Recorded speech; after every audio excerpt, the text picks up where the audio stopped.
This video is not meant for children and is brought to you by support from Patreon.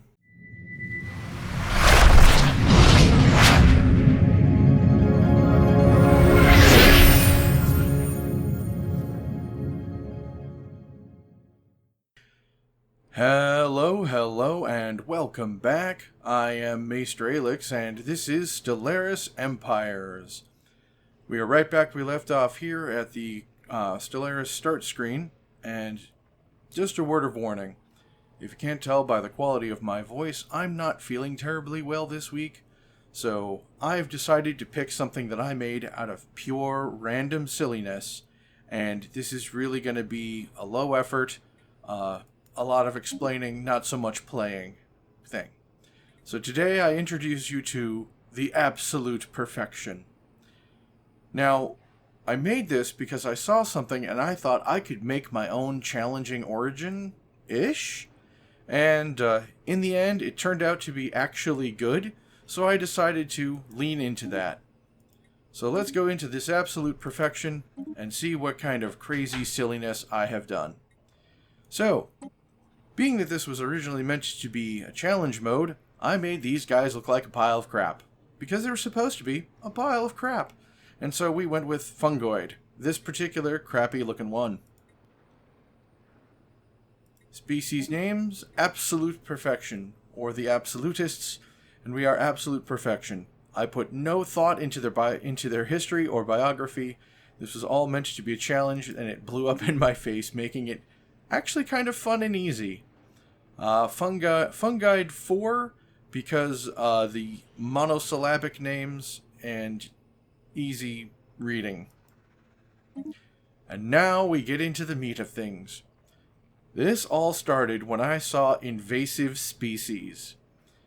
Rapid reproduction, high dispersibility, zero useful capabilities. Can only select negative or botanical traits. So for every negative trait we get a plus 5% to habitability and a plus 5% to growth speed. So they will grow everywhere, anywhere, and quickly. So I made them weak. I made them sedentary. I made them jinxed. I made them solitary. I made them deviants. And since I had the ability to have one more point, I gave myself radiotropic. Replaces 50% of food upkeep with energy credits. This energy upkeep is removed from pops living on tomb worlds. Top growth world on tomb worlds is plus 10%, and tomb world habitability is plus 10%. So we can live literally anywhere, especially tomb worlds. And this is going to combo fantastically when we get down to our origin. Alright, I picked a tundra world because why not? The homeworld name is Wubba Lubba, and the star name is Dub Dub. Woo! And a random system, because the star system at the start does not matter. City appearance, I went with the Fungoid because they're Fungoids, and why not?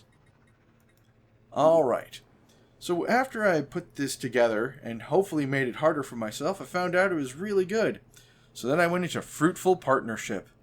This verdant civilization has developed a unique synergy with spaceborne fauna.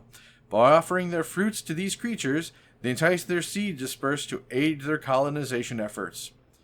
So, space fauna can disperse space pods. We get Starsteed Guardians. We can also get seed bombing as a bombardment type. So we can just kind of throw ourselves on the planet. And it is so weird. I love it. So, what this origin will do is space fauna will come by and just take your genetic material to planets, and it's like, hey, for a little bit of energy, would you like to just live here now? And then we go, yes. It is crazy, and I love it. So, in addition to the trait invasive species, which I thought was hilarious, when we get down to here, I also picked a natural design. It blocks all ascension paths, and we're unable to modify organic species. And what this does is give us 2 additional species trait picks 2 additional modification points, and additional society research, which is just crazy. Like, nah, we've just cut out the portions of the game that makes it makes it easy. So I thought natural design would add to the challenge. I was wrong. I was so wrong. This society is adamant that nature has already created perfection in its people's genetic code. They have long devoted their medical and governmental services to health and the preservation of natural, untouched genomic sequences. Oh yeah. So, we do not have Genesis guides, we do not have clone armies, we cannot be overtuned, we do not have Teachers of the Shroud, we cannot have the cybernetic creed or synthetic fertility. Fine, that's all fine. And our council position also gives us plus 2% happiness, so why not? And since these guys are absolute perfection and don't mess around with stuff, inward perfection. I felt it was just arrogant enough. This calm and pacifist society has little use for strangers who do not understand their way of life. More than anything, they would prefer to be left alone. And we cannot a lot of things. I mean, a lot of things. But, the modifiers, Unity up 20%, Pop Growth up 10%, Edict Funds plus 50%, Citizen Happiness 5%, less available envoys, additional encryption, and -1 to code breaking is great. The council position, if we're being attacked, is nice, but I would generally go with the one from natural design. And if you can't tell, we need to be pacifists for several reasons. So, fanatic pacifists, plus that stability is nice. Empire size from Pops down 30% is nice, because these guys are going to spread like wildfire. And then I also went with xenophobe, goes well with inward perfection. I think it needs... Yep. So, we cannot purge, we cannot enslave. Starbase influence cost is down is nice. And pop growth, plus 10%. So, we're just going to explode. It's what this does. Being pacifist, we sound like this. The only way to make peace with others is to make peace with yourself. Aw, that's nice. Empire name, we are absolute perfection. It's just the way it is. Our flag, well, again, this was supposed to be a really crappy thing, so I went with death over a sea of brown and green, and the kind of butt-shaped one at that. So, take that as you will. I'm going to take it as it's crap. Ship appearance, we went with Fungoid, and I really do enjoy the smoothness that is the Fungoid ships. This particular color scheme does not look especially good, so perfect. Absolute perfection. Also, I missed a step here. City appearance, I picked 23 for this weird, organic kind of... Oh, that looks painful. I just wanted to stay on theme. Alright, our ruler name is Op. He is the Serene Protector. And color variant 4, because it matches into the room, because it just looks like we're kind of spreading over everything. So, yep, took a big crap in the room, and it's just kind of crawling up the walls now. And for the ruler trait, I took Principled, because more stability is more good. We're going to have stability issues due to the excessive population. So, let us save the work we've done, and go into the game, and I'll just give you a sample of how these guys are played. If your mycelia runs deep, yet your spirit grows restless, let others carry your aches away. Let animals sniff your spores, nourish themselves on your stalks, and bathe in the shadow of your mushroom caps. Let them carry spores to distant lands so that your offspring can bear their roots on a foreign soil. And when the earth bring you the thrums of their new mycelial network, you know your children have found a home. Since time immemorial, we have worked with local fauna to spread our species across the Wubba Lubba. So when time comes to uproot ourselves, toadstools reaching further skyward, it was only natural that we would also connect with the fauna of the void. They chew our fruiting bodies, they graze on our gills, and they'll carry our children to distant worlds. Let our spore spread, let the galaxy become our mushroom garden. Oh yes. Oh yes. Alright. So first thing we'll notice is on this building we have the Starseed Garden, a vacuum garden for our starbase, full of plants genetically enhanced to attract spaceborne fauna. Also, we have the Genomic Services Center. For each ascension perk our Empire has taken, pop growth speed goes up, and unity from medical workers goes up. So, more unity, more better. Seed Dispersal. For the galaxy's spaceborne fauna, we built a garden. We filled it with flowers, fruit, and sticky seed pods, ready to latch to the skin of these magnificent creatures. But would these void creatures appreciate our banquet? As soon as they bit into the first apple, our anxiety disappeared. Since time immemorial, we have offered fruit and shade to the animals of our planet. In return, they carried our seeds. Now this ancient pact has been replicated on a galactic scale. Spaceborne fauna will carry our seed pods with them as they travel. With a little luck, our seeds will fall on colonizable planets where they will have everything they need to establish a new garden for our people. We need only direct an energy beam to activate them, allowing us to inhabit a new planet without having to send a colony ship. Excellent. Alright, and now that we have enough unity to start, absolutely first thing with these guys, no question, expansion. These guys are going to spread far and wide. We want as many bonuses to colonization efforts as we can, at least first off. Future Aelix from the editing room here. Additionally, this race is excellent for the domestication traditions, but do expansion first. Expansion will make everything easier at the start. Alright, I just got an alert that our seeds have been absorbed. Space fauna visiting Dub ate the fruits of our garden and are now carrying seed pods across the stars. Excellent!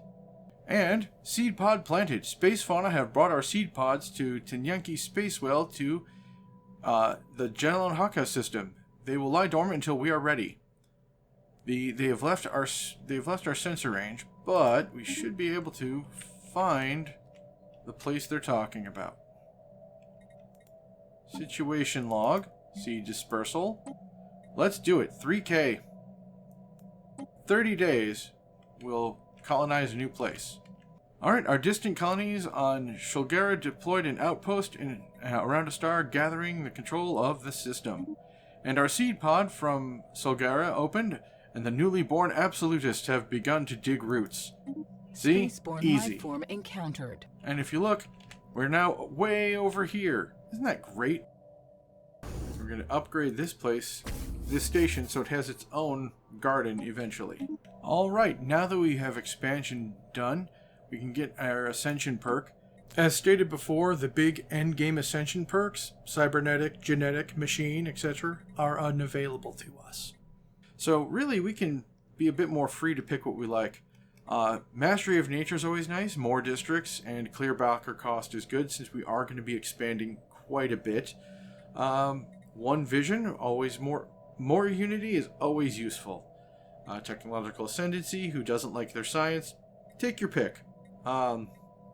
Wouldn't personally go with the rating one since we have the other better spore dropping bombardment, but up to you.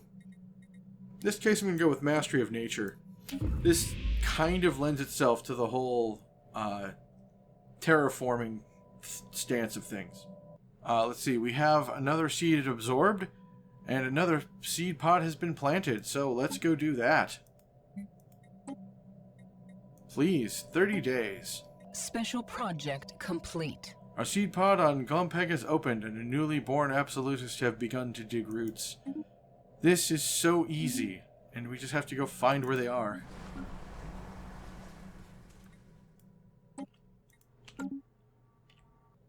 And see, now we're way out over here even. We're spreading far and wide with very little effort. This is why I love these guys. And we'll get to this system. We want to build a station. And make sure the station has a shipyard on it so we can deploy ships all the way out there.